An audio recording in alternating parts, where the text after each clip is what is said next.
عباده الذين أوفوا عهده أما بعد فأعوذ بالله من الشيطان الرجيم بسم الله الرحمن الرحيم لقد من الله على المؤمنين إذ بعث فيهم رسولا من أنفسهم يتلو عليهم آياته ويزكيهم ويعلمهم الكتاب والحكمة وإن كانوا من قبل لفي ضلال مبين. وقال رسول الله صلى الله عليه وسلم: وإن بني إسرائيل تفرقت على 72 ملة وتفترق أمتي على 73 ملة كلهم في النار إلا ملة واحدة. قالوا: من هي يا رسول الله؟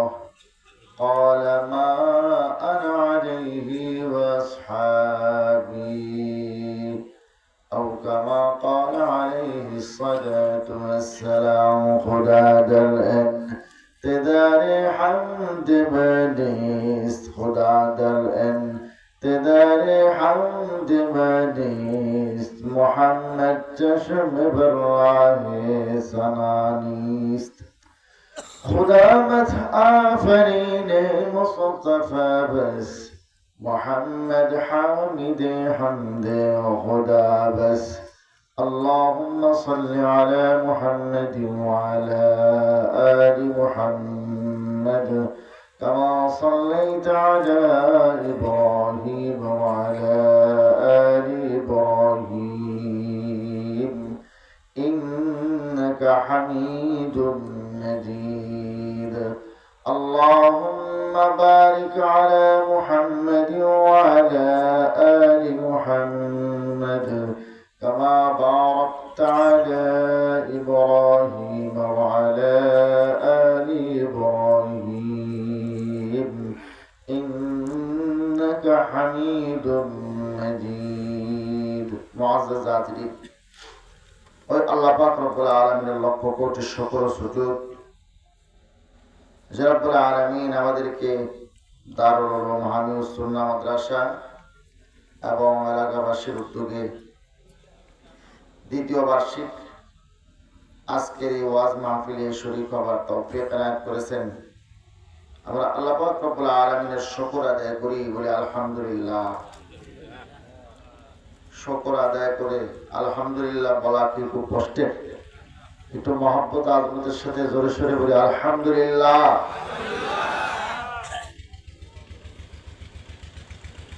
বয়ানের মাহফিল, বয়ানের মজলিস একদিক থেকে এর গুরুত্ব অনেক, কারণ আমরা যেরকম গাড়িকে মাঝে মধ্যে ওয়ার্কশপে নিত, আমাদের দিলকে মাঝে মধ্যে ইসলাহি এই সমস্ত মাজলিসে বসানো উচিত। কারণ দিলের মধ্যে ময়লা পড়ে, জং ধরে। একসাথে যখন কিছু মানুষ বসে আল্লাহ তাআলার নামের জিকির করে, দরুদ ও সালাম পাঠ করে, কিছু দ্বীনি কথা, ঈমান তাজা হয়, এরকম কিছু কথা আলোচনা করে, তো ঈমান আরো মজবুত হয়, পাকা হয়, সঙ্গে সঙ্গে দিলের জং আর ময়লা দূর হয়, দিল পরিষ্কার। এই ধরনের মাজলিস গুলোর দরকার আছে না ভাই? তো আমি আপনাদের সামনে কোরআনে কারীমের 3 নম্বর পারা 3 নম্বর সূরা সূরা আলে ইমরান, এই সূরার 164 নম্বর আয়াতে কারিমা তেলাওয়াত করেছি। প্রসিদ্ধ হাদিসের কিতাব সুনানুত তিরমিজি দ্বিতীয় খণ্ডের 92-93 নম্বর পৃষ্ঠা 2641 নম্বর হাদিসের অংশ বিশেষ পড়ে শুনিয়েছি। আল্লাহ পাক রব্বুল আলামিনের তৌফিক আপনাদের দোয়া আমার সাথে থাকলে ইনশাআল্লাহ এর উপরে কিছু কথা আরজ করব। ওমা তৌফিক ইল্লা বিল্লাহ। তো মুআজ্জাজ হাজিরিন, প্রথমে ওই আয়াত থেকে আলোচনা করি যে আয়াত আমি আপনাদের সামনে পড়বার মধ্যে পাঠ করেছি। সূরা আলে ইমরান আয়াত নম্বর 164। এই আয়াতে আল্লাহ পাক রব্বুল আলামিন আমাদের জন্য বিশেষ একটি নিয়ামতের কথা উল্লেখ করেছেন। এমনিতেই আল্লাহ তাআলা আমাদেরকে যত নিয়ামত দিয়েছেন এই নিয়ামতগুলোকে আমরা গুণে শেষ করতে পারবো ভাই? বলেন। এই যে রব্বুল আলামিন আমাদেরকে সৃষ্টি করেছেন, সৃষ্টি যদি না করতেন কিছু করার ছিল? রব্বুল আলামিন দয়া করে মেহেরবানি করে মায়া করে আমাদেরকে সৃষ্টি করেছেন। রব্বুল আলামিন যদি আমাদেরকে সৃষ্টি না করতেন, পয়দাই না করতেন, আমাদের কোনো আপত্তির কিছু ছিল না। আন্দোলন করতেন, সৃষ্টি হতেন না তো কিসের আন্দোলন? রব্বুল আলামিন দয়া করে মেহেরবানি করে আমাদেরকে সৃষ্টি করেছেন। মানাবুদেন ওয়া তাকাযা মানাবুদ মানাবুদেন ওয়া তাকাযা মানাবুদ লুৎফে তোবে গুফতাই মামিশনু। আল্লাহ তাআলা মেহেরবানি করে আমাদেরকে সৃষ্টি করেছেন। সৃষ্টি না করলে আমাদের কিছুই করার ছিল না। আমরা দরখাস্ত করি নাই, আবেদন করি নাই, কোনো পিটিশন জমা দেই নাই। রব্বুল আলামিন মেহেরবানি করে আমাদেরকে সৃষ্টি করেছেন। সৃষ্টি করার পরে আল্লাহ তাআলা যদি চাইতেন আমাদেরকে শুয়োর বানাইতেন, কুকুর বানাইতেন, সাপ পোকামাকড় বানাইতেন, পারতেন না? পারতেন। শুয়োর বানাইলে, কুকুর বানাইলে যে দেখতো সেই ঘৃণা করত, সাপ পোকামাকড় বানাইলে যে দেখতো সেই মারত।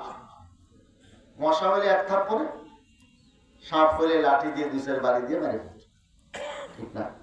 এখন যদি একটা সাপ বের হয় এখানে, আমরা সর্বপ্রথম কি করবো? দুধ কলা না লাঠি, আর এই বাচ্চাদের ঈদ শুরু হয়ে যাবে, ঠিক না?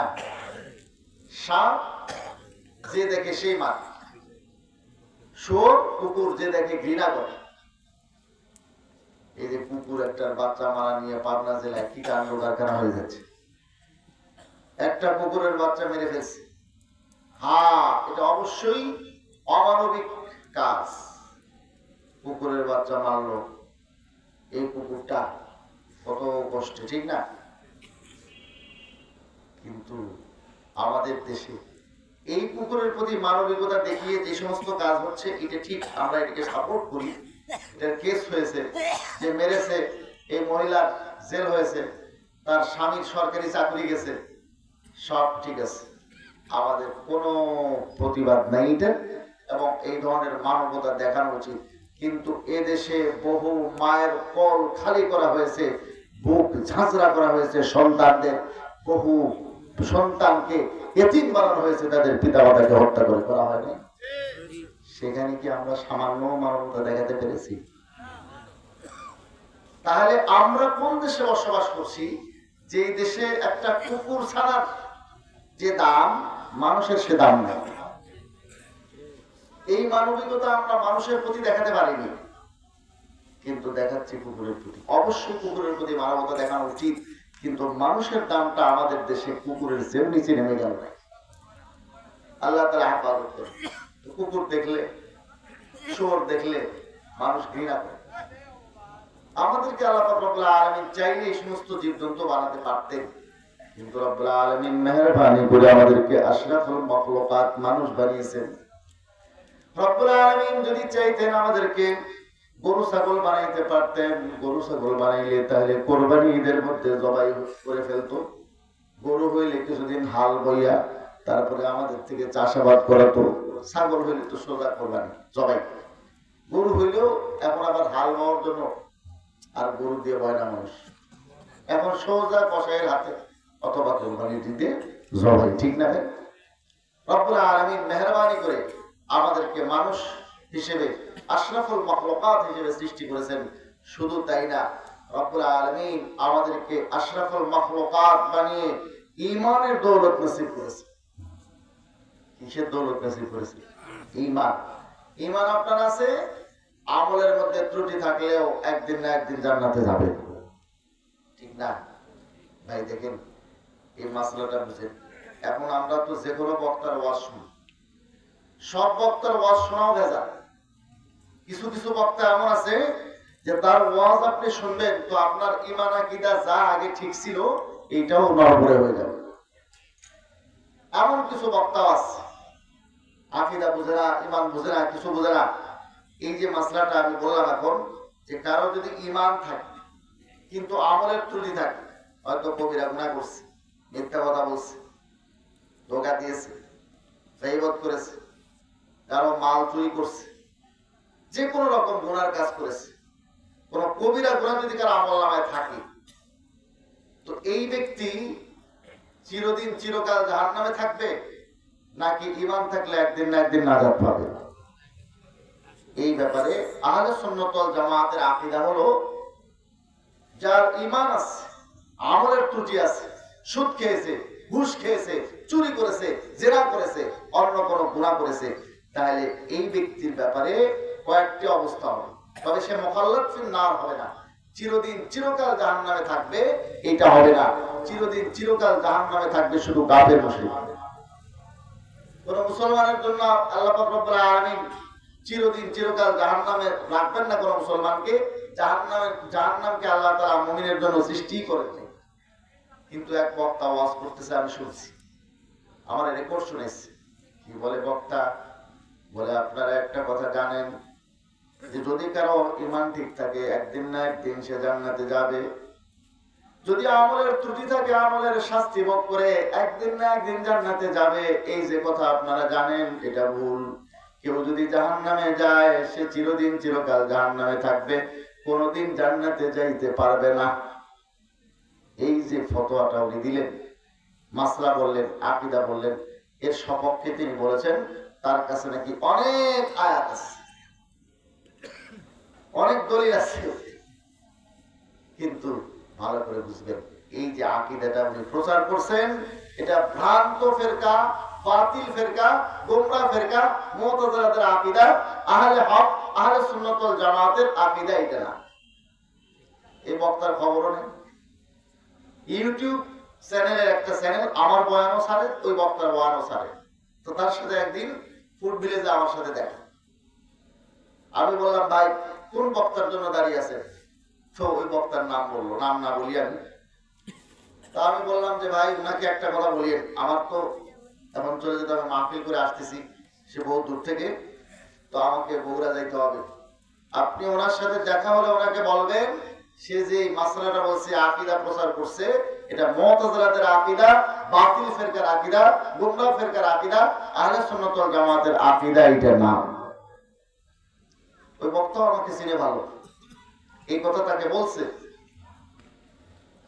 বলার পরে ওই রাজশাহীর তাজিব সেন্টার ওনারা যখন বলছে বক্তাকে যে মুফতি শফিক কাসেম সাহেব বলছেন যে আপনি এই আকীদা যে প্রচার করতেছেন এটা বাতিলা ফেরকার আকীদা, গোমরাহ ফেরকার আকীদা, মুতাজিলাদের আকীদা, তখন সেই বক্তা বলছে আমি তো জানিই না যে এটা মুতাজিলাদের আকীদা। তো যে অঙ্গ হাতে পান না সেটা চুলকাইতে যান কেন? এমনি তো অনেক রকম ওয়াজ নসিহত আছে, কিসসা কাহিনী বলিয়া মানুষ কত রকম টাকা উপার্জন করতেছে, সেটা বললেই চলে। আকীদার বিষয়গুলো একটু সূক্ষ্ম, তা না জেনে তো বলা উচিত না। তো যে অঙ্গ হাতে পায় না সেটা চুলকাইতে গেলে এই অবস্থায় হবে। তো সব বক্তার ওয়াজ শোনাও ভেজাল। আল্লাহ তাআলা আমাদেরকে হেফাজত করেন। তো একজন ব্যক্তি যদি ঈমানদার হয়, ঈমান থাকলে সে যদি গুনাহ করে তো তার কয়টা অবস্থা হয়? তিনটা অবস্থা। এক নম্বর হলো সে যদি তওবা করে রব্বুল আলামিন সঙ্গে সঙ্গে মাফ করে দেন। কোন ব্যক্তি যদি কবিরা গুনাহ করে তওবা করার সুযোগ হয়নি, তাহলে দুই অবস্থা।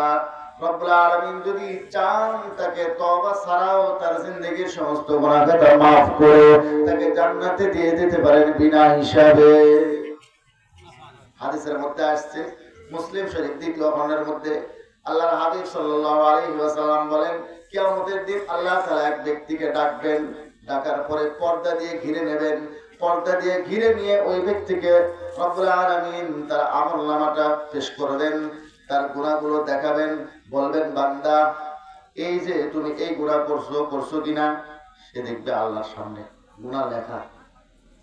অস্বীকার করার কোনো উপায়, স্বীকার করে ফেলবে। এরপরে আরেকটা গুনাহ রব্বুল আলামিন দেখাবেন, দেখো দেখি এই গুনাহ চেনো নাকি, তুমি করছো কিনা এই গুনাহ। সে বলবে জি রব্বুল আলামিন এই গুনাহ করছি। আরো একটা গুনাহ দেখাবেন, এই গুনাহ করছো কিনা, বলে হ্যাঁ এই গুনাহ করছি। এই গুনাহ করছো, বলে এই গুনাহ করছি। আল্লাহ তাআলা ছোট ছোট গুনাহ দেখাবেন, ছোট ছোট গুনাহ দেখাবেন, বড় গুনাহগুলো এখনো দেখাবেন না।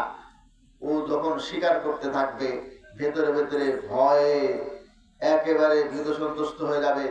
সে বলবে ওয়ায়ারা ওয়ায়ারা ফি নাফসিহি, হাদিসের মধ্যে আল্লাহর হাবিব বলেন ওয়ায়ারা ফি নাফসিহি আন্নাহু হালাক। সে মনে মনে চিন্তা করবে আমি তো শেষ, আমি হালাক। কারণ আল্লাহর সামনে সব গুনাহ স্বীকার করে ফেললাম, এখন আমার কি হবে, আমার তো শেষ, আমি যাব জাহান্নামে। রব্বুল আলামিন বলবেন বান্দা এই গুনাহগুলো দুনিয়াতে আমি গোপন লিখেছি, দুনিয়াতে কোনো মানুষের সামনে এই গুনাহগুলো প্রকাশ হতে দেই নাই। তুমি জানো আজকে আখিরাতে লক্ষ কোটি কোটি মানুষের সামনে আমি তোমারে বেইজ্জত করি নাই, আমি পর্দা দিয়ে তোমারে আড়াল করে নিয়েছি, ঘিরে নিয়েছি, গোপনে তোমাকে গুনাহগুলো স্বীকার করাইলাম। বান্দা তুমি যাও, তোমার এসব গুনাহ আমি ক্ষমা করে দিলাম। শুধু ক্ষমা করলাম না, প্রত্যেকটা গুনার পরিবর্তে একটা করে নেক আমল দিয়ে দিলাম। তখন এই বান্দা বলবে, ও যখন দেখতেছে গুনার বদলে আমল, তখন সে বলবে রব্বুল আলামিন আমার তো আরো অনেক বড় বড় গুনাহ ছিল, সেগুলো তো আমল নামায় দেখলাম না, আপনি তো সেগুলো দেখাইলেন না, আরো তো বড় বড় অনেক গুনাহ আমার আছে। রব্বুল আলামিন এখন এতক্ষণ যে ভয় পাচ্ছিল যে আরো বড় গুনাহ দেখায় কিনা, এখন সে নিজেই ধরায় দিবে। কারণ সে দেখতেছে যে গুনাহ জমা দিলে কি পাওয়া যাচ্ছে, আমল পাওয়া যাচ্ছে, এজন্য সে গুনাহ জমা দেবে। রব্বুল আলামিন আরো তো গুনাহ আছে। রব্বুল আলামিন বলবেন যাও, তোমার সমস্ত গুনাহগুলো আমি ক্ষমা করে দিলাম, সব গুনার পরিবর্তে একটা করে নেক আমল দিয়ে দিলাম। রব্বুল আলামিন তাকে পুরোপুরি আমল নামাটা নেক আমল দিয়ে ভর্তি করে জান্নাতে পাঠিয়ে দিবে। আর যদি এমন হয় যা ওই বান্দা তওবা করেনি, আল্লাহ তাআলা মাফও করেনি, তাই কি হবে? তাহলে তার গুনার পরিমাণ শাস্তি জাহান্নামে তাকে ভোগ করতে হবে। এরপরে শাস্তি ভোগ হয়ে গেলে সে জান্নাতে চলে আসবে। ঈমান থাকলে নাজাত পাবে। তাই আমাদেরকে যে রব্বুল আলামিন মুসলিম ফ্যামিলিতে জন্ম নেওয়ার সুযোগ করে দিয়ে, আপনি যদি হিন্দু ফ্যামিলিতে জন্ম নিতেন, হিন্দুদের মধ্যে থেকে কয়জন মুসলমান হয়? বৌদ্ধ ফ্যামিলিতে যদি জন্ম নিতেন, খ্রিস্টান ফ্যামিলিতে যদি জন্ম নিতেন, ইহুদি পরিবারে যদি জন্ম নিতেন, ঈমান আনা এত সহজ ছিল? রব্বুল আলামিন কত দয়ালু। আল্লাহ পাক রব্বুল আলামিন দয়া করে, মায়া করে, ইহসান করে আমাদেরকে মুসলিম ফ্যামিলিতে জন্মগ্রহণ করার তৌফিক দিয়েছে, যাতে ঈমানের দৌলতটা আমাদের হাসিল করা, অর্জন করা সহজ হয়েছে। রব্বুল আলামিন এরপরে বড় হওয়ার পরে ঈমানের দৌলতের উপর আমাদেরকে রেখেছেন, মুসলিম হিসেবে জীবনযাপন করার তৌফিক দিয়েছেন। রব্বুল আলামিন বলেন সূরা আলে ইমরানের 164 নম্বর আয়াতে কারিমায়, ও বান্দা যত নিয়ামত আমি তোমাদেরকে দিয়েছি, সব নিয়ামতের পরে বিশেষ আরেকটি নিয়ামত আমি তোমাদেরকে দিয়েছি। সেই নিয়ামতটা কি? বলে লাকাদ মান্নাল্লাহু আলাল মুমিনিন। রব্বুল আলামিন বলেন, ও বান্দা আমি মুমিন বান্দা বান্দীদের উপরে বিশেষ একটি ইহসান, বিশেষ একটি নিয়ামত দান করেছি। কি সেটা? ইদবাতা ফিহিম রাসূলাম মিন আনফুসিহিম, যে তাদের ভেতর থেকে একজন রাসূল তাদের কাছে প্রেরণ করেছেন। আল্লাহ পাক বলেন যে তাদের ভেতর থেকে একজন রাসূল তাদের কাছে আল্লাহ পাক রব্বুল আলামিন প্রেরণ করেছেন। এটা হচ্ছে তাদের জন্য বিশেষ একটা নিয়ামত। আমরা যে সর্বশ্রেষ্ঠ রাসূল পেয়েছি, সর্বশেষ রাসূল পেয়েছি, যে রাসূল সমস্ত রাসূলদের সর্দার, যে রাসূল খাতামুন নবিয়্যিন, যে রাসূল সাইয়্যিদুল মুরসালিন, যে রাসূল ইমামুল আম্বিয়া ওয়াল মুরসালিন, এরকম রাসূলকে পাই আমরা খুশি না বেজার? জোরে কোন। যদি খুশি হয় মুসলমান ভাইরা আমার, সব খুশির একটা হক আছে, সব নিয়ামতের একটা হক আছে। যেরকম পিতা মাতাকে পাইয়া আমরা খুশি, পিতা মাতার হক আছে না নাই? সন্তানকে পাইয়া আমরা খুশি, সন্তানের হক আছে না নাই? স্ত্রী নেক স্ত্রী পাইয়া আমরা খুশি, এজন্য স্ত্রীর হক আছে না নাই? স্বামী যদি ভালো হয়, সেই স্বামী পাইয়া মহিলারা খুশি না নারাজ? স্বামীর হক আছে না নাই? নবীরে পাইয়া আমরা খুশি, নবীর হক আছে না নাই? নবীর 1 নম্বর হক হলো নবীর উপরে ঈমান আনা। কি করা? ঈমান আনা। ঈমান আনতে হবে সঠিক গুণাবলীর সাথে। এখন একজন ঈমান আনছে নবীজির উপর, ঈমান আনে সে মনে করে নবী মুহাম্মদুর রাসূলুল্লাহ তিনিও নবী, গোলাম মোহাম্মদ কাদিয়ানীও নবী। কালিমা পড়ে লা ইলাহা ইল্লাল্লাহ, লা ইলাহা ইল্লাল্লাহু মুহাম্মাদুর রাসূলুল্লাহ। কালিমা পড়ার সাথে সাথে সে এটাও মনে করে গোলাম মোহাম্মদ কাদিয়ানীও নবী হইতে পারে। সে কি মুসলমান না কাফের? জোরে কোন। কারণ কি? শুধু কালিমা পড়লে হবে না, নবীর সঠিক গুণাবলীর উপর ঈমান আনতে হবে। আমাদের নবীর একটা গুণ, তিনি খাতামুন নবীন, সর্বশেষ নবী, তারপরে আর কোন নবী আসবে না। আল্লাহ রাসূল এই কথাটা খুব সুন্দর করে উদাহরণ দিয়ে বুঝিয়েছেন বুখারী শরীফ প্রথম খণ্ডের 501 নম্বর পৃষ্ঠা 3535 নম্বর হাদিস।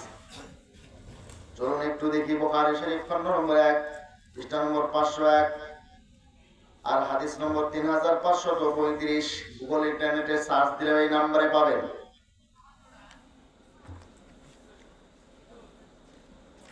চলুন, এইটা হচ্ছে বুখারী শরীফের মেইন কিতাব, এর প্রথম খণ্ড 501 নম্বর পৃষ্ঠা। হাদিস নম্বর কত বললাম ভাই? বলেন, এই ভুলে যাচ্ছে। পৃষ্ঠা নম্বর 500, হাদিস নম্বর হচ্ছে 3535। عن أبي هريرة رضي الله تعالى عنه, حضرت আবু হুরায়রা থেকে বর্ণিত, أن رسول الله صلى الله عليه وسلم قال, আল্লাহর হাবিব সাল্লাল্লাহু আলাইহি ওয়াসাল্লাম ইরশাদ করেন, إن مثلي ومثل الأنبياء من قبلي, আল্লাহর হাবিব বলেন আমার উদাহরণ আর আমার পূর্ববর্তী নবীদের উদাহরণ, কামাথালি রাজুলিন বানা বাইতান, ওই ব্যক্তির মতো যে একটা ঘর নির্মাণ করেছে, ফাআহসানাহু ওয়া আজমালাহু, ঘরটা অনেক সুন্দর করে নির্মাণ করেছে, তার ডিজাইন অনেক সুন্দর করেছে, ইল্লা মাউদিআ লাবিনাতিন মিন জাবিয়া, কিন্তু এক সাইডের মধ্যে, এক কোণার মধ্যে একটা ইট রাখার জায়গা খালি রেখেছে। ফাজাআলান নাসু ইয়াতুফুনা বিহি ওয়া ইয়াতাআজ্জাবুনা লাহু, ঘর যখন তৈরি হয়ে গেছে লোকজন আসে, দেখে, দেখে দেখে ঘুরে আর বলে এই ঘরটা অনেক সুন্দর, প্রশংসা করে। ওয়ায়াকুলুন হাল্লা বুজিয়াত হাদিহিল লাবিনা, সবাই বলে হায় রে, এই একটা ইট রাখার জায়গা কেন খালি রাখা হয়েছে, এটা কেন পূর্ণ করা হলো না, এটাও যদি পূর্ণ করা হতো কতই না ভালো হতো। হাল্লা বুজিয়াত হাদিহিল লাবিনা, তো এই একটা ইট রাখার জায়গা খালি কেন, এটাও যদি পূর্ণ করা হতো ভালো হতো। আল্লাহর হাবিব উদাহরণ দিয়ে বলেন, ক্বালা ফাআরাল লাবিনাতু, আমি সেই নবুয়তের ঘরের সর্বশেষ ইট, আমার পরে আর ইট রাখার কোনো জায়গা নাই। ওয়া আনা খাতামুন নবিয়্যিন, আল্লাহর হাবিব বলেন আমি সর্বশেষ নবী, আমার পরে আর কোনো নবী। এখন কাদিয়ানীরা তাল বাহানা শুরু করছে, ওরা বলে গেটের মধ্যে গেট থাকে না, একটা আছে বাড়ির মেইন গেট আর একটা ঘরের দরজা, গেটের মধ্যে গেট থাকে, বাড়ির মধ্যে ঘর থাকে, ঘরের মধ্যে ছোট্ট কুঠুরি থাকে। তো কাদিয়ানী নবী মানে সে অধীনস্থ নবী, ছায়া নবী, জিল্লি নবী, বুরুজি নবী, নবীর প্রকার বাইরে। আল্লাহর হাবিব সাল্লাল্লাহু আলাইহি ওয়াসাল্লাম আরেকটা হাদিস বলেছেন, যেটা বুখারী শরীফের প্রথম খণ্ডের 491 নম্বর পৃষ্ঠায় আছে, 3455 নম্বর হাদিস। চলুন আমরা সেটাও দেখে আসি। এই হাদিসের পরে কাদিয়ানীদের পালানোর আর জায়গা নেই, তাদের ভাগার আর জায়গা নেই।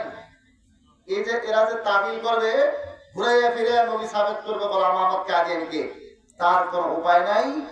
আল্লাহর হাবিব আজ থেকে 1450 বছর আগে সব কিছু বলে গেছেন, শুধু পড়ার লোকের অভাব। হযরত আবু হুরায়রা থেকে বর্ণিত আনিন নবী সাল্লাল্লাহু আলাইহি ওয়াসাল্লাম قال তিনি বলেন আল্লাহর হাবিব সাল্লাল্লাহু আলাইহি ওয়াসাল্লাম ইরশাদ করেন কানাত বানু ইসরাঈল তাসুসুহুমুল আমবিয়া বনি ইসরাঈলদের নেতৃত্ব দিত আম্বিয়া কিরাম বনি ইসরাঈলের নেতৃত্ব কারা দিত নবীগণ কুল্লামা হালাকা নাবিয়্যুন খালাফাহু নাবিয়্যুন যখনই কোন নবী বিদায় নিতেন তার স্থলাভিষিক্ত হতেন আরেকজন নবী যখন কোন নবী বিদায় হতেন আরেকজন নবী তার স্থলাভিষিক্ত হতেন আল্লাহর হাবিব বলেন ওয়া ইন্নাহু লা নাবিয়্যা বাদি কিন্তু মনে রাখো আমার পরে আর কোন নবী নাই তবে নবী যে নাই এটা কি আসল নবী নাই ভেতরগত ছায়া নবী এরকম আছে অধীনস্থ নবী আছে আল্লাহর হাবিব সেটা পরিষ্কার করে দিয়েছেন নবী নাই মানে কি নবীর কোন রকম কোন প্রকারই নাই যারা হবে আমার পরে তারা কি হবে বলে ওয়াসাকুন খুলাফা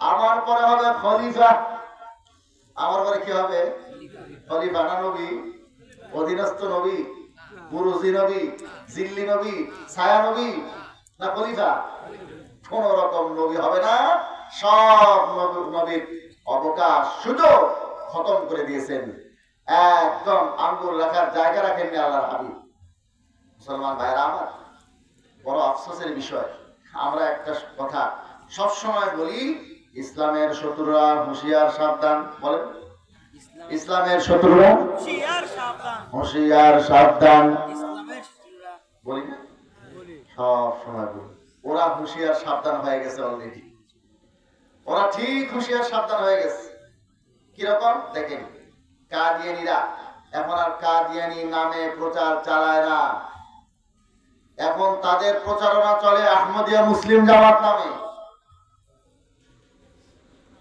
খ্রিস্টানরা খ্রিস্টান মিশনারির নামে আগে তৎপরতা চালাতো এখন খ্রিস্টান মিশনারি বাদ দিয়েছে এখন তারা বলে আমরা ঈসাই মুসলিম তারা কি মুসলিম ঈসাই মুসলিম নাম দিয়েছে বা আমাদের দেশে এক গ্রুপ আছে মোহাম্মদী বলে চিন্তা করছে এরা যখন মোহাম্মদী মুসলিম এরা হয়তো ঈসাই মুসলিম কাদিয়ানীরা আহমদী মুসলিম তো মানুষ মনে করে এগুলো হয়তো মুসলমানদের মধ্যে আভ্যন্তরীণ কিছু গ্রুপ ওই মিলাদের পক্ষে এক গ্রুপ আছে বিপক্ষে এক গ্রুপ আছে ঠিক আমিন জোরে এক গ্রুপ বিপক্ষে এক গ্রুপ আছে আমাদের মুসলমানদের মধ্যে তো এরা এমন ভাবে নাম ফিট করছে কত চালাক চতুর হুঁশিয়ার হয়ে গেছে যে মানুষ এখন মনে করবে বোধহয় মুসলমানদের এগুলো একটা গ্রুপের নাম ঠিক না শুধু তাই না কাদিয়ানীদের বইপত্র পড়ুন ওয়েবসাইটে তাদের লেখালেখো ইউটিউবে তাদের বক্তব্য শুনুন ফেসবুক ইন্টারনেট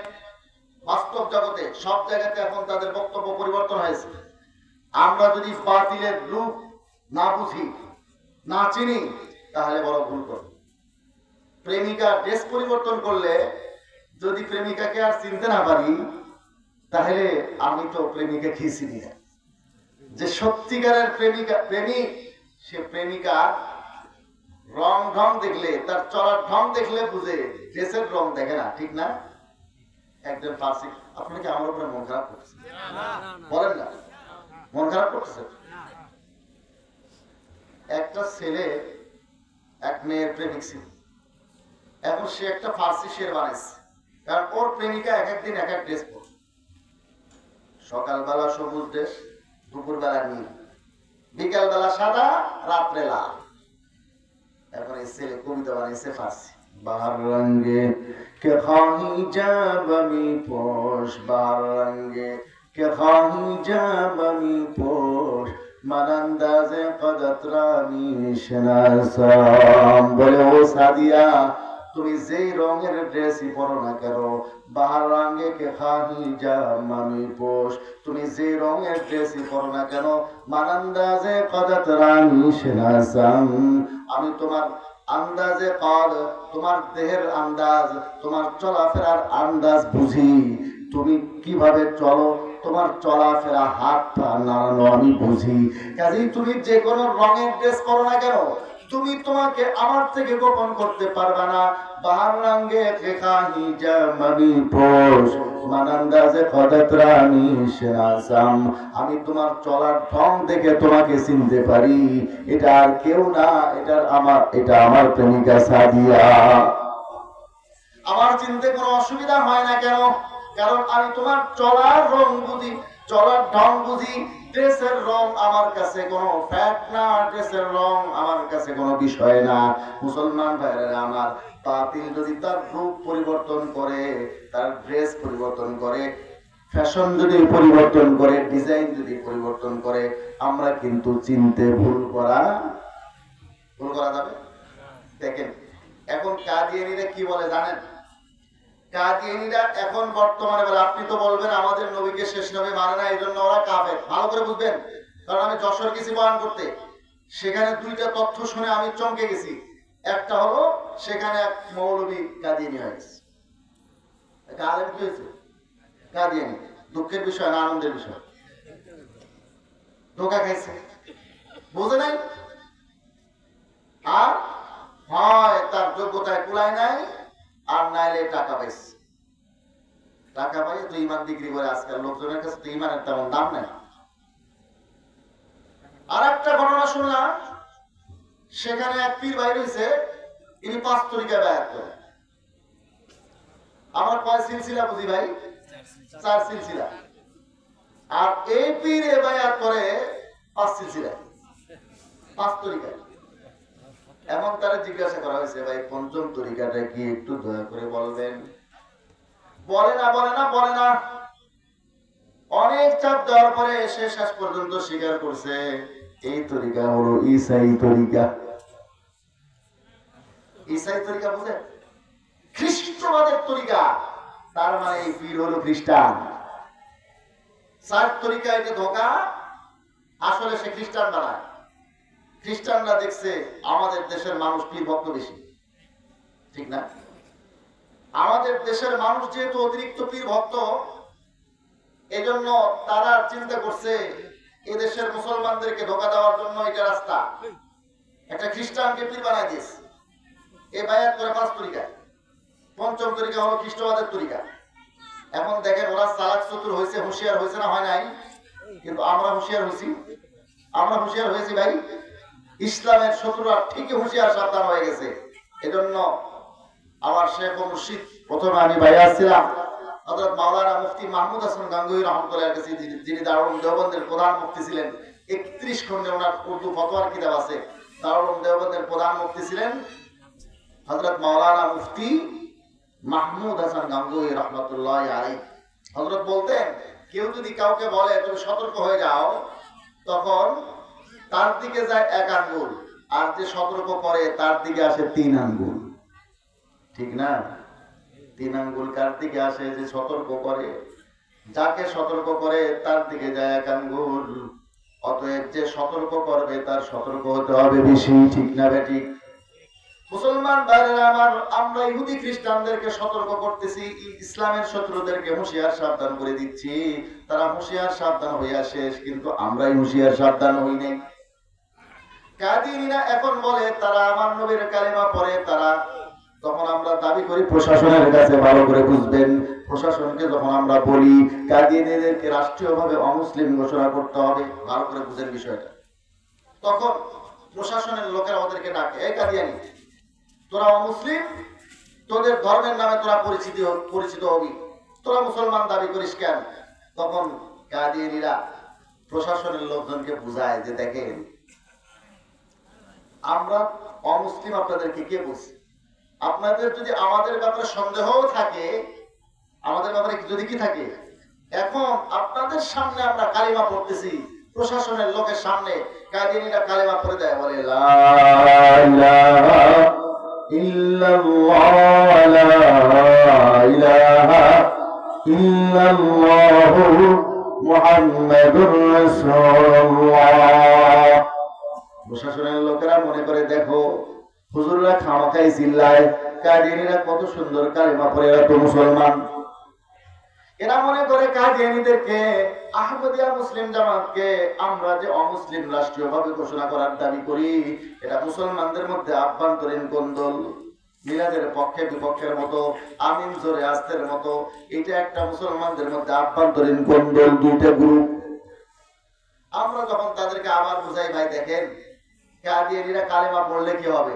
কাদিয়ানীরা তো আমাদের নবীকে শেষ নবী মানে না, প্রশাসনের লোক তাদেরকে আবার ডাকে, এই কাদিয়ানী, তোরা বলে আমাদের নবীকে শেষ নবী মানিস না। তখন কাদিয়ানীরা বলে, আপনারা স্পষ্ট দেখবেন কাদিয়ানীরা এখন কখনো বলে না, একদম ভুলেও বলে না যে আমাদের নবীকে তারা শেষ নবী মানে না।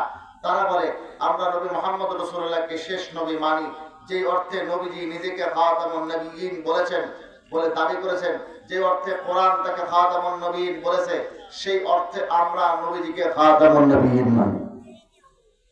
এখন আপনি বলেন তাদেরকে কিভাবে কাফের বলবেন? কারণ তারা আমার আপনার নবীকে নবীর কালিমা পড়তেছে, নবী মুহাম্মদ রাসূলুল্লাহকে শেষ নবী মানতেছে। এখন কাদিয়ানীদেরকে অমুসলিম বলার কি উপায় ভালো করে বুঝবেন। কিতাব দিয়ে দলিল দিতে গেলে লম্বা সময় লাগবে, আর এটা সবার জন্য বোধগম্য নাও হতে পারে। আমি সাদা মাথা উদাহরণ দিয়ে আপনাদের কাছে উপস্থাপন করতেছি।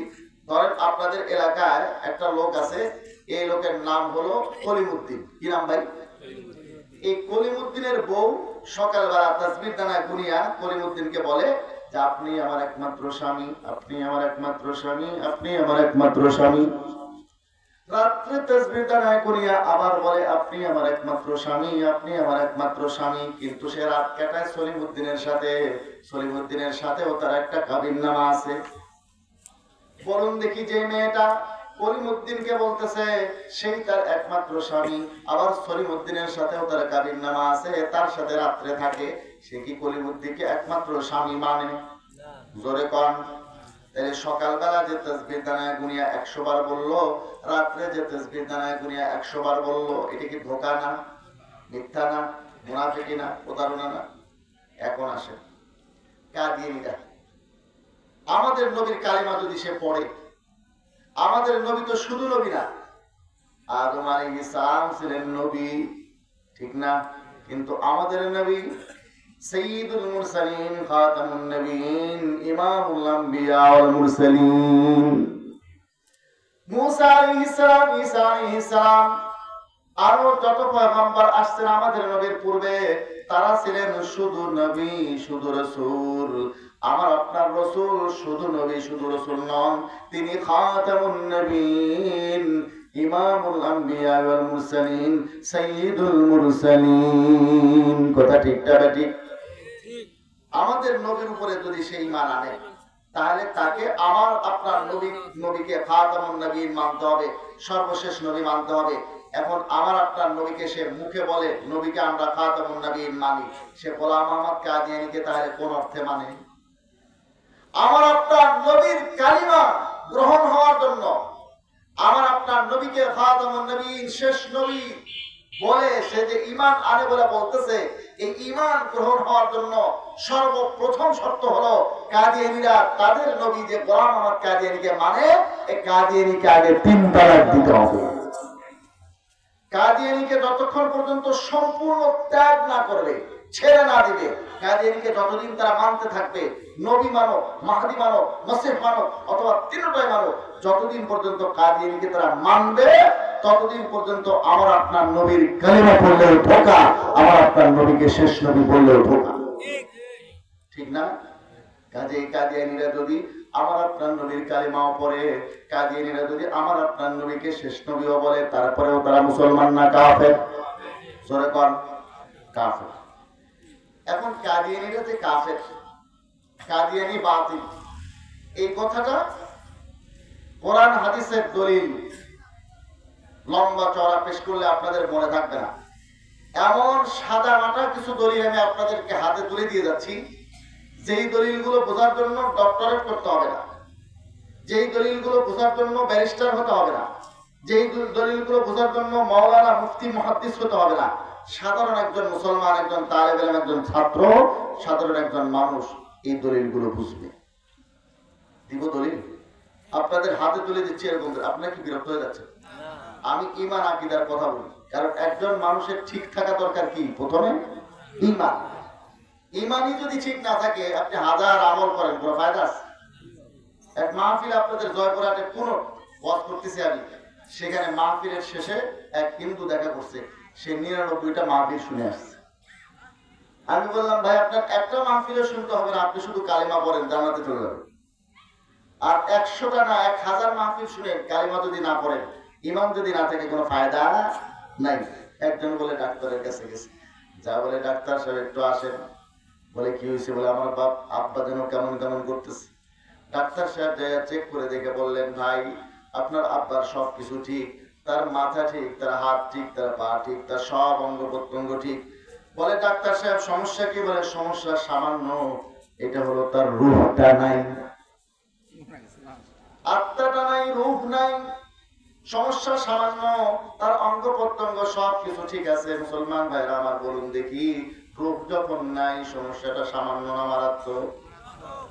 একজন মানুষের সব ঠিক আছে, দিনের মধ্যে নামাজ পাঁচ ওয়াক্ত করে, তাহাজ্জুদ করে, সবকিছু করে, কিন্তু সে ভেতরে ভেতরে খ্রিস্টান হয়ে গেছে। ভেতরে ভেতরে কাদিয়ানি কেউ নবী মনে করে, এর তাহাজ্জুদ কোনো কাজে আসবে, তেলাওয়াত কোনো কাজে আসবে, ইবাদত বন্দেগী কোনো কাজে আসবে? মুসলমান ভাইরা আমার, এজন্য প্রথমে ঠিক করতে হবে কি? ঈমান। ঈমান যদি ঠিক থাকে, আপনার আমলে ঠিক থাকলে, তওবা করলে তো আল্লাহ তাআলা মাফ করবেনই, তওবা ছাড়াও আল্লাহ তাআলা এমনি মাফ করে দিতে পারেন। আর না হলে শাস্তি হালকা ফুলকা যাই হোক, একদিন না একদিন তো জান্নাতে যাবেই কেউ।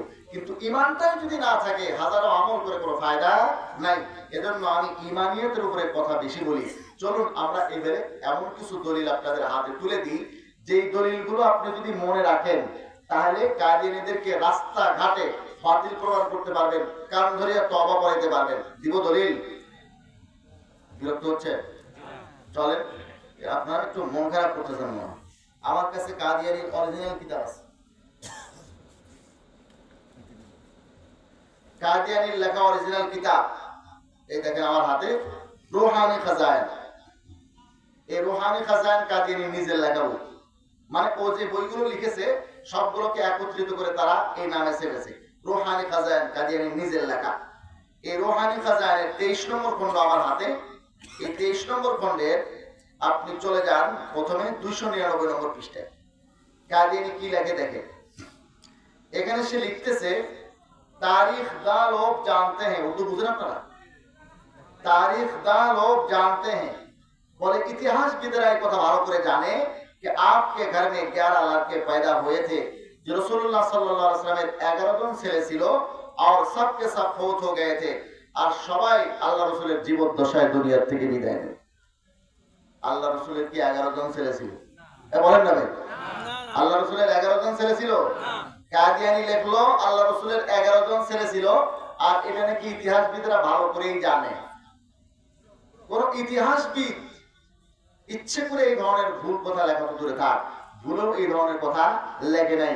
আমাদের বাচ্চা ছেলেরাও যারা আল্লাহর নবীর জীবনী সম্পর্কে জানে, তারা জানে আল্লাহ রাসূলের 11 জন ছেলে ছিল না। তাহলে কাদিয়ানী এই কথাটা লিখছে, সত্য লিখছে না মিথ্যা লিখছে? জোরে কোন। এই ধরনের মিথ্যা যে লেখে সে সত্যবাদী না মিথ্যাবাদী? নবী না ভণ্ড? এই ধরনের ভণ্ডকে যে নবী মানে তারা মুসলমান না কাফের? তাই কাদিয়ানী ভণ্ড, বাতিল, এবং তাকে যারা মানে তারা কাফের। এটা প্রমাণ করার জন্য অন্য কিছু লাগবে না, তার নিজের বই যথেষ্ট, নিজের বই যথেষ্ট। চলেন এই বইটা রুহানি খাজাইনের 23 নম্বর খণ্ডের 465 নম্বর পৃষ্ঠা একটু দেখি।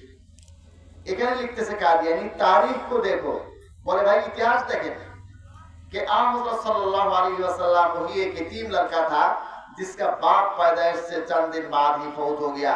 রাসূলুল্লাহ সাল্লাল্লাহু আলাইহি ওয়াসাল্লাম একজন এতিম ছেলে ছিলেন, যার পিতা তার জন্মের কিছুদিন পরে ইন্তেকাল করেন। আল্লাহর নবীর পিতা নবীর জন্মের আগে ইন্তেকাল করেছেন না পরে ইন্তেকাল করেছেন? আগে। কাদিয়ানী লিখলো কি পরে ইন্তেকাল করেছেন? সত্য লিখলো না মিথ্যা লিখলো? এই ধরনের মিথ্যা কথা যে লেখে সে কি সত্যবাদী না মিথ্যাবাদী? হক না বাতিল? নবী না ভণ্ড? এই ধরনের ভণ্ডকে যে নবী মানে তারা মুসলমান না কাফের? এবারে চলেন আমি কাদিয়ানীর লেখা আরেকটা বই রুহানি খাজাইন, একটু খণ্ড পৃষ্ঠা মনে রাখি। এর 3 নম্বর খণ্ডের 140 নম্বর পৃষ্ঠা থেকে শোনাই কি লিখছে দেখেন। কাদিয়ানীর নিজের লেখা বই, সেখানে লিখতেছে 140 নম্বর পৃষ্ঠা রুহানি খাজাইনের, और मैंने कहा, সে লেখে আর আমি বলি, कादियानी बोलते कि 3 शहरों का नाम एजाज के साथ कुरान शरीफ में दर्ज किया गया है, যে 3টি শহরের নাম বড় সম্মানের সাথে কোরআন শরীফে উল্লেখ রয়েছে। तीन शहरों का नाम एजाज के साथ कुरान शरीफ में दर्ज किया गया है, मक्का और मदीना और कादियान। मक्का, मदीना और कादियान এই তিনটা শব্দ নাকি তিন শহরের নাম নাকি কোরআন শরীফে উল্লেখ আছে সম্মানের সাথে। কাদিয়ান শব্দটা কি কোরআন শরীফে কোথাও আছে? দেখছেন আপনারা, শুনছেন, পড়ছেন? তাহলে এই কথাটা সে সত্য লিখলো না মিথ্যা লিখলো? এই ধরনের মিথ্যা কথা যে লাগে সে হকনাবাদী, সত্যবাদীরা মিথ্যাবাদী, নবী না ভণ্ড? এই ভণ্ডকে যারা নবী মানে সে মুসলমান না কাফের? এরপরেও আমাদের প্রশাসনের লোকের এখন বর্তমানে আছে ইউনুস চাচা, তার আগে ছিলেন এক আপা, তার আগে এক খালাম্মা, তার আগে আর এক এরশাদ চাচা, একের পরে এক চাচা আপা খালাম্মারা পরিবর্তন হয়। কিন্তু কাদিয়ানীদেরকে রাষ্ট্রীয়ভাবে কেউ অমুসলিম ঘোষণা করে না, কারণ মুসলমান হিসেবে প্রত্যেকের যে ইমানি চেতনা জাগ্রত হওয়া দরকার সেই চেতনা জাগে না। তারা মনে করে এটা মৌলবীদের ইস্যু, কেউ মনে করে রাজনৈতিক ইস্যু। রাজনৈতিক ইস্যু না, মৌলবীদের ইস্যু না, এটা মুসলমানদের ইমানি ইস্যু। কাজে প্রত্যেকটা মুসলমানের ইমানের দাবি হওয়া উচিত কাদিয়ানীদেরকে রাষ্ট্রীয়ভাবে অমুসলিম ঘোষণা করা, ঠিক না? এখন এই চেতনা তো তাদের জাগ্রত হয় না।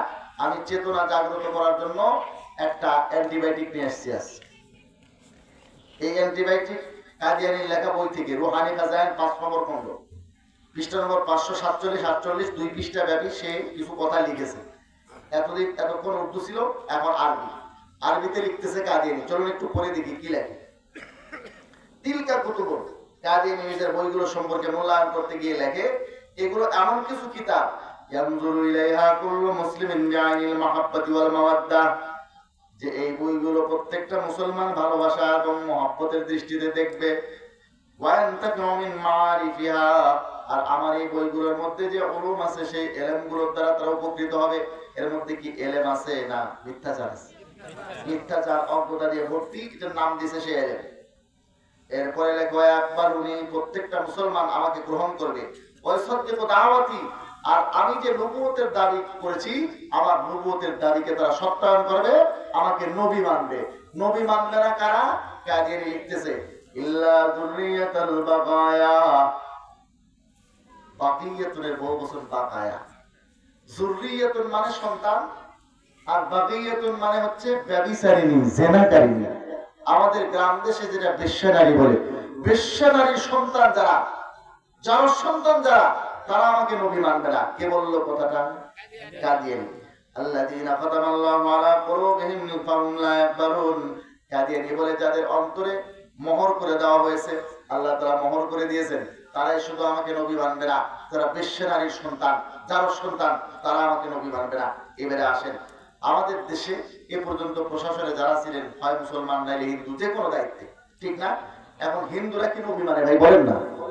হিন্দুদের কাছে তো হিন্দুরা তো নবী মানে না।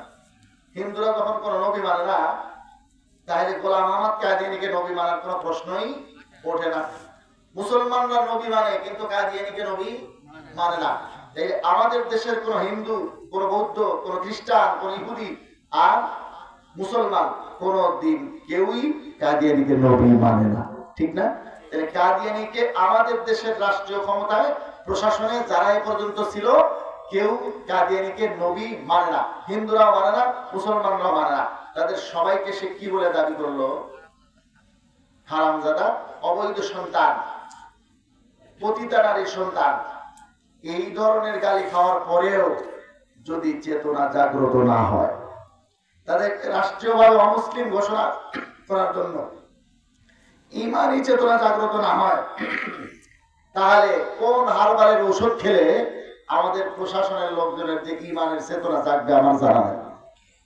এইরকম মারাত্মক গালি দেওয়ার পরেও যদি তাদের অনুভূতি জাগ্রত না হয়, আর কোন অ্যান্টিবায়োটিক খেলে, কোন ওষুধ খেলে তাদের চেতনা জাগ্রত হবে? আল্লাহ তাআলা তাদেরকে সহিহ বুঝ দান করে। আমি বলতেছিলাম আল্লাহ পাক রব্বুল আলামিন আমাদের জন্য বিশেষ একটি নিয়ামত দিয়েছেন।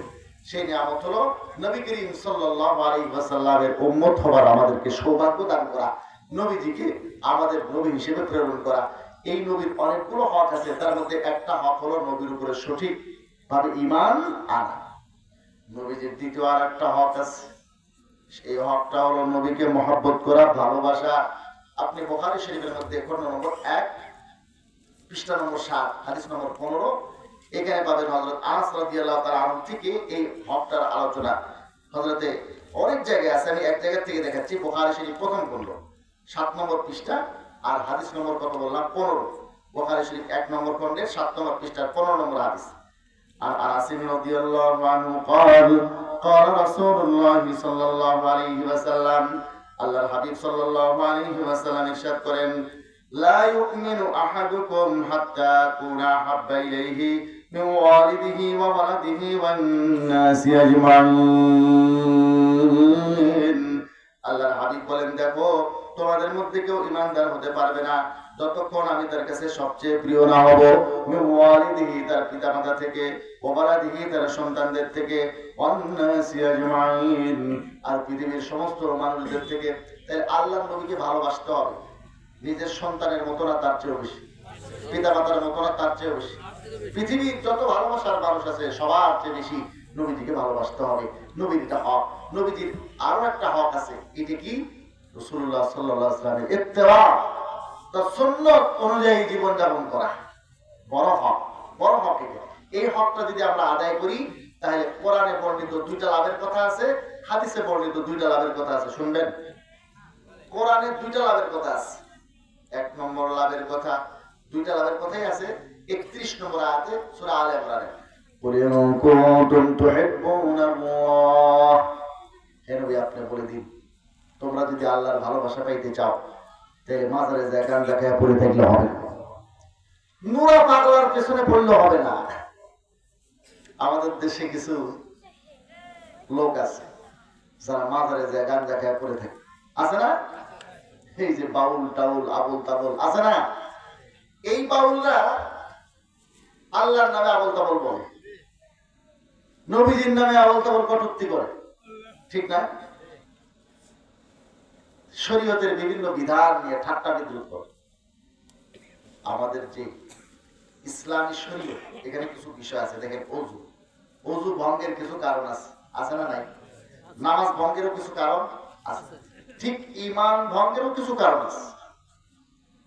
এমনিতেই তো বাউলরা মুসলমান না, বাউলরা না মুসলমান না হিন্দু, এরা মানব ধর্ম পালন করে, এরা লোক ধর্ম পালন করে, মানব ধর্ম পালন করে। এটা বিশদ আলোচনা আছে, এদের উপরে আমি বেশ মোটামুটি যতটুকু পড়ালেখা করছি এটা বলতে গেলে রাত শেষ হবে, কিন্তু এই বাউলদের এই সমস্ত আজে বাজে কাহিনী শেষ হবে। তাদের পুরো ধর্মটা, ধর্ম জ্ঞানটা, তাদের ধর্ম দর্শনটা পুরাটা যৌন কেন্দ্রিক। কি কেন্দ্রিক? যৌন কেন্দ্রিক।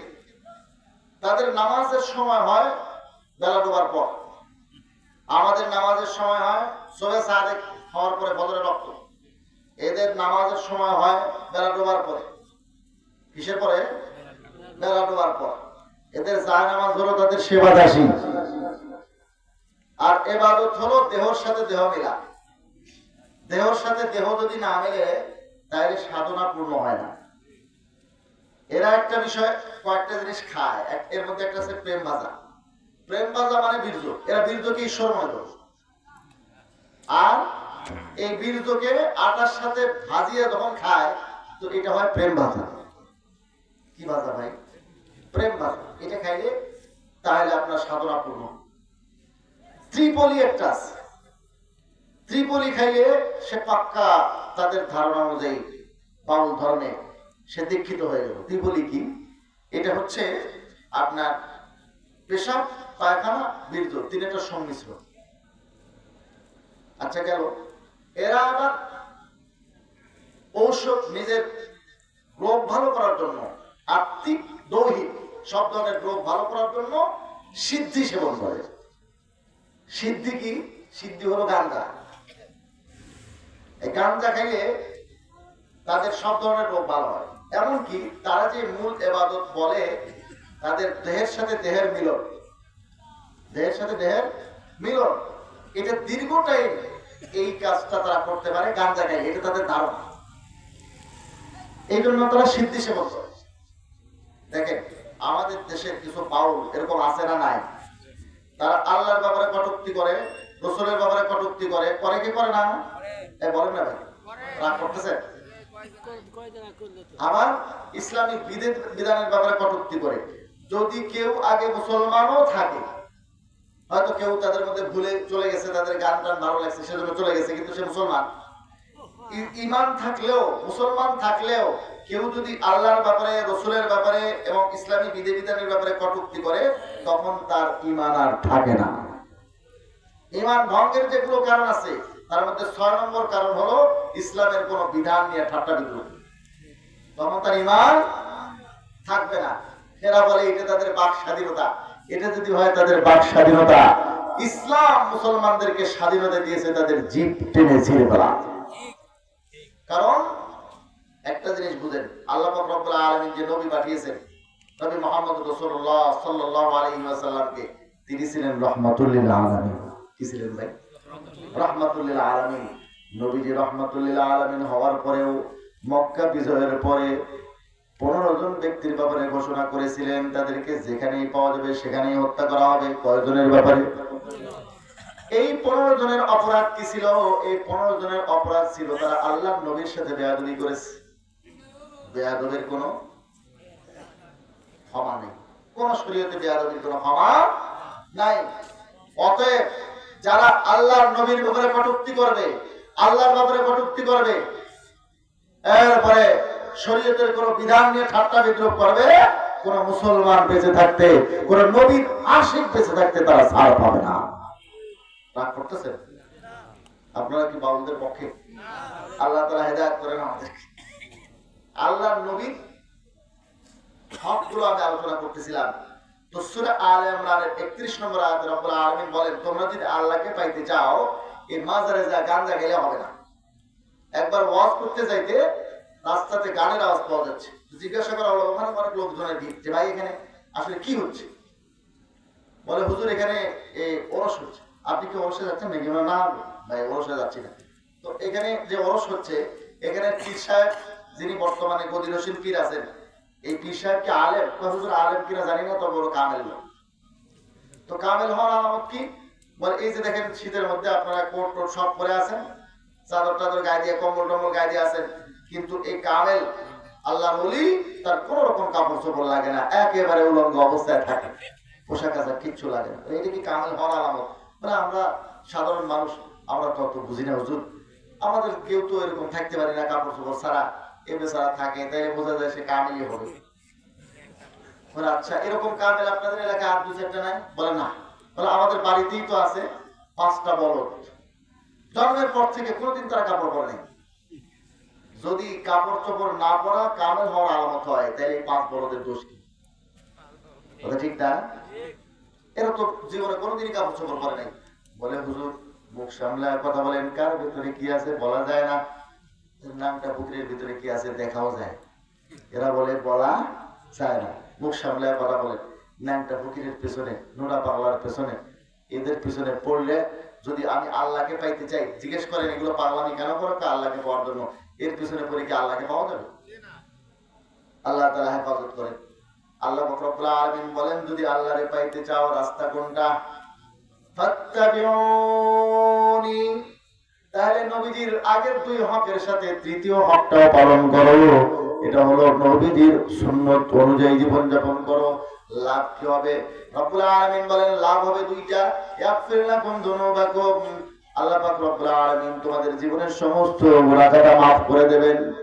ইয়াহবিবুকুমুল্লাহ, তোমাদেরকে আল্লাহর মাহবুব বান্দা বানায় দিবেন। এখন আমাকে অনেকে প্রশ্ন করে, হুজুর আল্লাহ রাসূলের সুন্নাত পালন করলাম, গুনাহ maaf হওয়ার সাথে এর সাথে কি সম্পর্ক? আপনাদের খেতলাল এলাকার লোকজনের কাপড় চোপড় ময়লা হয় না ভাই? এই কাপড় চোপড় ময়লা হলে এটা পরিষ্কার করার উপায় কি? আরো ময়লা আবর্জনা যুক্ত পানির মধ্যে মিশাতে হবে। লাভ হবে মিশাইলে কি করতে হবে?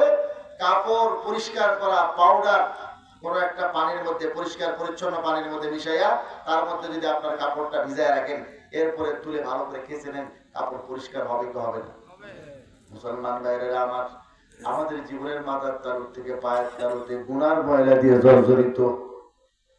আল্লাহর নবীর সুন্নাত মেশানো জিন্দেগির মধ্যে আমার আপনার জিন্দেগিকে যদি একটু ডুবায়া তুলে নিতে পারি, আমার আপনার জিন্দেগিতে যদি নবীজির দুই একটা সুন্নতকে বাস্তবায়ন করতে পারি, রব্বুল আলামিন বলেন আল্লাহ তাআলার মাহবুব বান্দাদের অন্তর্ভুক্ত হয়ে যাবা। তোমাদের জিন্দেগির সকল গুনাহ খাতার ময়লা পরিষ্কার হয়ে তোমাদের সমস্ত গুনাহ খাতা আল্লাহ তাআলা মাফ করে দেবে। তাইলে লাভ কয়টা হলো? কোরআনে বর্ণিত দুইটা লাভ, আল্লাহর মাহবুব বান্দা হওয়া যাবে আর গুনাহ খাতা সব মাফ হয়ে যাবে। আর দুইটা লাভ আছে হাদিসে মিশকাত শরীফ খণ্ড নম্বর 1 পৃষ্ঠা নম্বর 30 হাদিস নম্বর 175 176। একটা হযরত আবু হুরায়রা থেকে আর একটা হযরত আনাস থেকে বর্ণিত। চলুন একটু হাদিস শরীফটা দেখি। হযরত আনাস থেকে বর্ণিত হাদিস, আল্লাহর হাবিব বলেন মান আহাব্বা সুন্নতি ফাকাদ আহাব্বানি ওয়া মান আহাব্বানি কানা মাই ফিল জান্নাহ। যে আমার সুন্নতকে মহব্বত করলো সে আমাকেই মহব্বত করলো। আছে না ভাই? সুন্নতকে মহব্বত করলো। আবার কিছু ভাই আছে বেদাতের সাথে জড়িত, বেদাতের সাথে জড়িত থাকিয়া তারা আবার আশিকের রাসূল বলে দাবি করে। এরকম কিছু লোক আছে না নাই? আল্লাহ তাআলা হেফাজত করেন। বেদাতের সাথে জড়িত থাকলে আশিকের রাসূল হওয়া যায় না। আল্লাহ রাসূল বলেন মান আহাব্বা সুন্নতি ফাকাদ আহাব্বানি। যে আমার সুন্নতকে মহব্বত করলো সেই আমার আশিক, সে প্রকৃতপক্ষে আমাকে ভালোবাসে।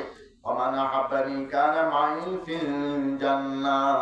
আর যে আমাকে ভালোবাসলো সে আমি নবীর সাথে জান্নাতে থাকবে। নবীর সাথে কারা জান্নাতে থাকছে? হাত তুলি নারায়ে তাকবীর, নারায়ে তাকবীর। আল্লাহ তাআলা কবুল করেন। নবীর সাথে জান্নাতে থাকার জন্য একটা অফার আল্লাহর নবী নিজেই দিয়েছেন। এটা হলো নবীজির সুন্নাত অনুযায়ী জীবন যাপন। নবীর সুন্নতকে মহব্বত করা করবো তো ইনশাআল্লাহ। এখন থেকে আমরা নবীর সুন্নত অনুযায়ী জীবন যাপন করার প্রতিজ্ঞা নিব। নবীর সুন্নতকে মহব্বত করব, বিদআত ছেড়ে দেব, তাহলে নবীর সাথে জান্নাতে থাকা। দ্বিতীয় আরেকটা লাভ, আর আবি হুরায়রা রাদিয়াল্লাহু আনহু قال قال رسول الله صلى الله عليه وسلم من تمسك بسنتي عند فساد امتي فله اجر 100 شهيد। যে ব্যক্তি আমার সুন্নতকে আঁকড়ে ধরবে আমার উম্মতের ফাসাদের সময়, ফাসাদের জামানা কাকে বলে? ইদাস্তাবাল হক বিল বাতিল, যখন হক বাতিল মিশ্রিত হয়ে যায়, কোনটা হক কোনটা বাতিল চেনা যায় না। যারা বেদাতের উপরে চলে তারাও হকপন্থী, আহলে সুন্নাত ওয়াল জামাতের পথের পথিক যারা আছে হকপন্থী ওলামায়ে কেরামকে বলে এরা বাতিল বা হক বলে না। বাতিলরাও হকপন্থীদেরকে বাতিল বলে, তাদেরকে হক বলে। এখন হক কোনটা বাতিল কোনটা চেনা মুশকিল। তো আল্লাহ হাবিব সাল্লাল্লাহু আলাইহি ওয়াসাল্লাম বলেছেন যখন এইরকম জামানা আসবে হক বাতিল চেনা যাবে না, এইরকম জামানায় যারা আমার সুন্নতকে আঁকড়ে ধরবে ফালাহু আজরু 100 শাহীদিন, সে 100 জন শহীদের শাহাদাতের মর্যাদা লাভ করবে। সুবহানাল্লাহ বলেন। সুবহানাল্লাহ। তারপরেও আপনাদের মধ্যে কোন রকম কোনো আগ্রহ জাগ্রত হয় না। 100 জন শহীদের শাহাদাতের আত্মত্যাগের ফজিলত কি সামান্য? 100 জন শহীদের শাহাদাতের ফজিলত লাভ করবে যদি কি হয় এই ফাসাদের জামানায় নবীর সুন্নতকে আঁকড়ে ধরবে। তাহলে আমরা নবীর তিনটা হক আদায় করব তো ইনশাআল্লাহ। আল্লাহ পাক রব্বুল আলামিন তৌফিক দেন। এখন আরেকটা হাদিস পড়েছিলাম, আয়াতেরও কিছু অংশ বাকি আছে, কিন্তু রাতও অনেক হয়েছে, আপনাদের আবার ফজরে উঠতে হবে। একটা হাদিস মাদ্রাসা সংক্রান্ত বুখারী শরীফের প্রথম খণ্ডে 16 নম্বর পৃষ্ঠা, এই হাদিস শরীফটা পড়ে ইনশাআল্লাহ এর অনুবাদ করে দোয়া করে দিব। বুখারী শরীফ খণ্ড নম্বর 1 পৃষ্ঠা নম্বর 16। দেখেন এখানে হযরত নবী আকরাম সাল্লাল্লাহু আলাইহি ওয়া আলিহি ওয়াসাল্লাম ইরশাদ করেন قال النبي صلى الله عليه وسلم من يريد الله به خيرا يفقهه في الدين। যার ব্যাপারে আল্লাহ পাক মঙ্গলের ইরাদা করেন তাকে দ্বীনের ইলম দান করেন।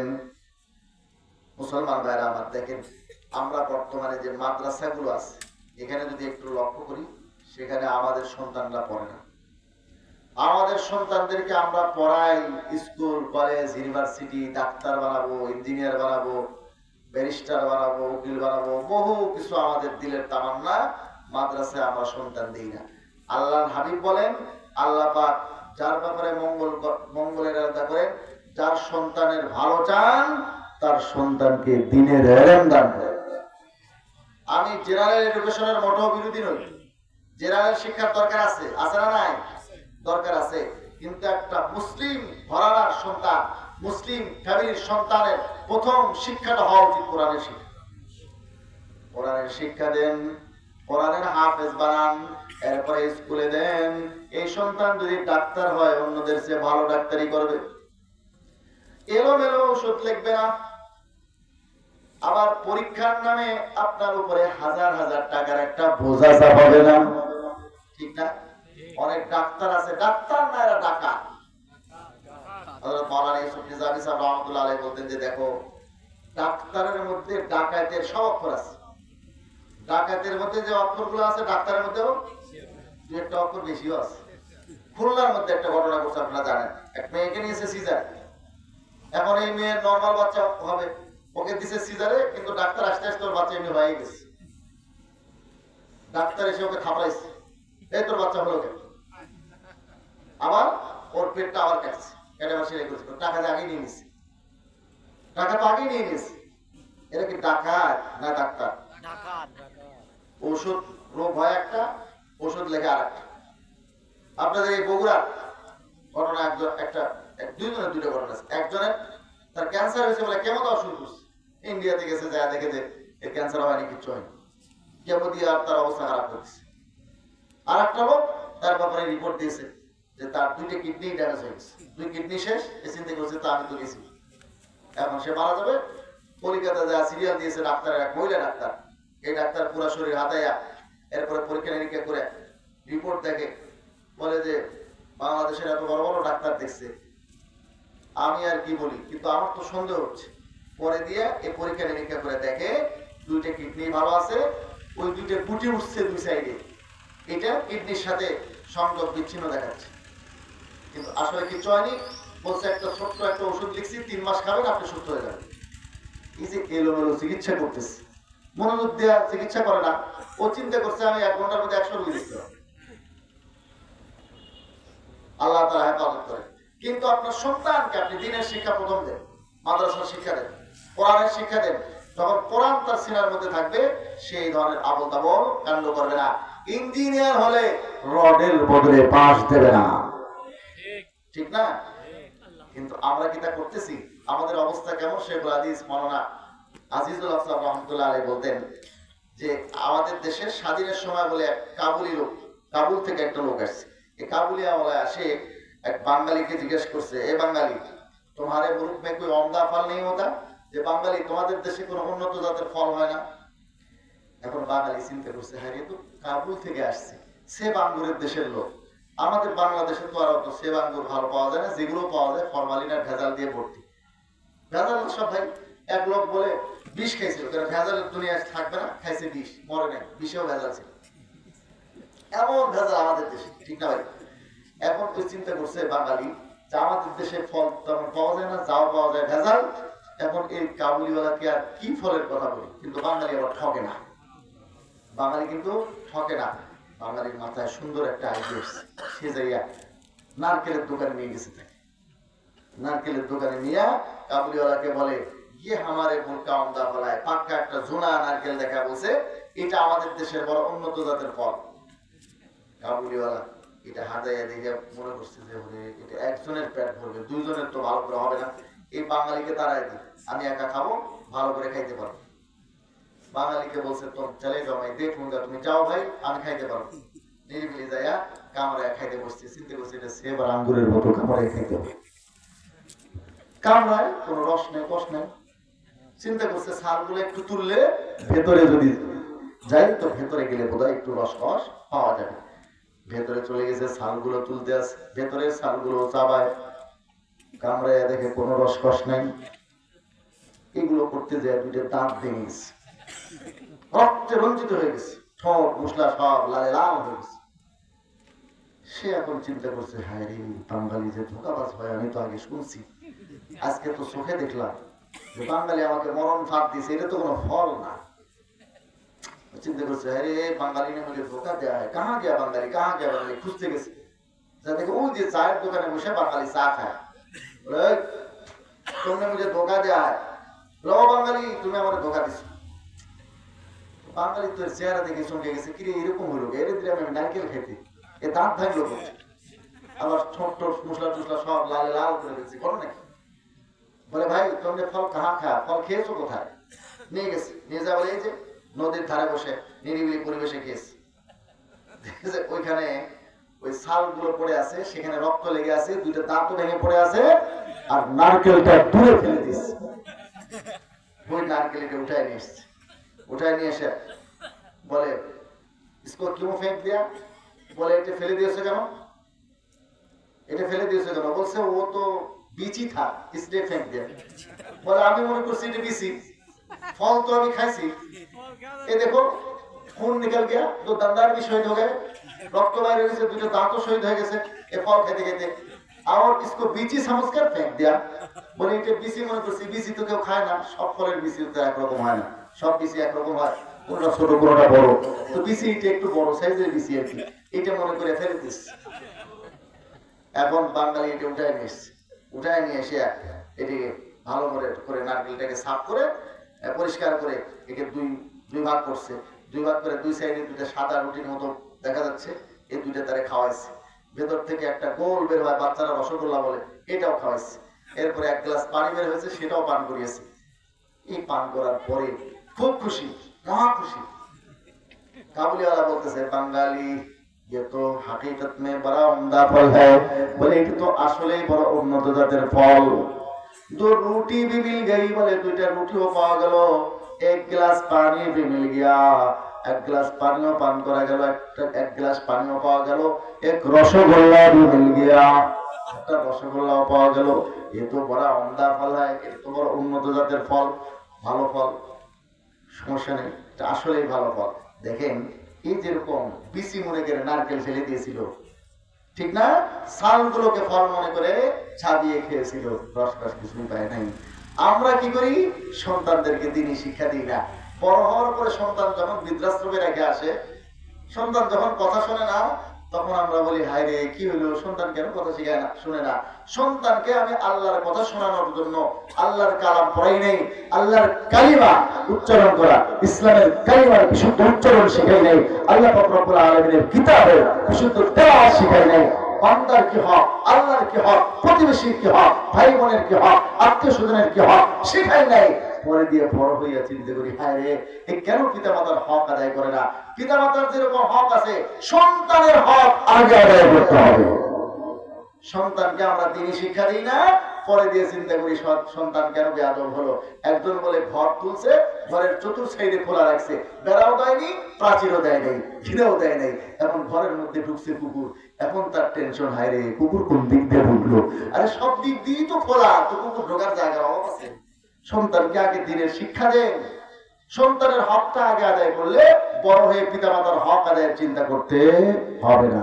ইনশাআল্লাহ আমরা আমাদের সন্তান নাতি পতি যারা আছে, আমাদের প্রতিবেশী যারা আছে, সবাইকে দিন শিক্ষার প্রতি উৎসাহিত করব। আল্লাহ পাক রব্বুল আলামিন আমাদের এই মাদ্রাসাকে কবুল করেন, মাহফিলকে কবুল করেন, মাহফিলকে দুনিয়াতে হেদায়েতের, আখিরাতে নাজাতের জরিয়া।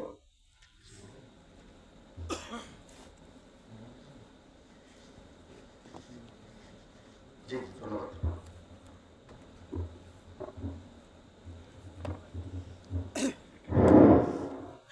আসসালামু আলাইকুম ওয়া রাহমাতুল্লাহ। এখন রাত অনেক হয়ে গেছে।